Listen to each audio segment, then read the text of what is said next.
Gurudaspur food অফিসের অনিয়মের তথ্য আমার কাছে ছিল। আমি এটা সুযোগ নেওয়ার চেষ্টা করছি। 5 লাখ টাকা দাবি করেছে।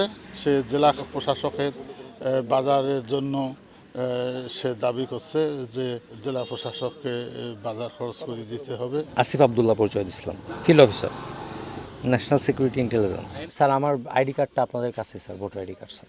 আপনার বাবা কি পশু চিকিৎসক? জি। আপনার মানে বাবার নাম কি? মকবুল হোসেন। জি, আমি ঢাকায় থাকি। আমি অ্যান ইঞ্জিনিয়ার। আমি স্টার্লিং গ্রুপে জব করি।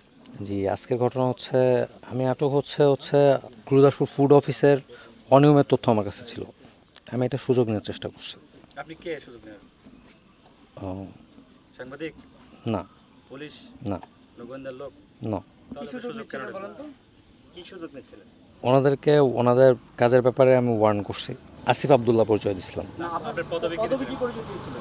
Field officer, national security intelligence. Sir, sir আমি এর আগে কখনো এরকম কোনো কাজ করি নাই। আমি তাদের কাছে কোনো টাকা দাবি করি নাই। তারা নিজের থেকে ভয় পেয়ে আর কি টাকা দিতে চাইছেন। প্রায় 3-4 দিন থেকে 2জন ব্যক্তি আমার গুরুদাসপুর এলএসডির ভারপ্রাপ্ত কর্মকর্তাকে টাকার জন্য হুমকি দিচ্ছে। সে সুষ্ঠুভাবে কাজ করতে পারতেছে না। আমরা সরকারের আপৎকালীন মজুদ আমরা গড়ে তুলি। আমাদের ওসিডি সাহেব ভয় ভীতি পেয়ে আপৎকালীন মজুদ গড়ে তুলতে তার একটু সমস্যা হয়েছে। এই প্রতারক যখন আমি সকালে জানতে পারলাম যে প্রতারক এই আপনার এসির গ্যাসের সমাধান হলো এসজিএস ও সিএনএস সার্টিফাইড ফোরন রেফ্রিজারেন্ট গ্যাস, যার বিশুদ্ধতা 99.98%। ফোরন, শান্তি যেখানে নিঃশ্বাসে। টাকা চাচ্ছে। আমি সাথে আমি ডিসি স্যারের কাছে গেলাম। ডিসি স্যার বললেন যে আপনারা যা ধরেন পুলিশের সহায়তা নেন, আর এনএসআইয়ের সহায়তায় আমরা এই আসামিকে ধরতে পেরেছি।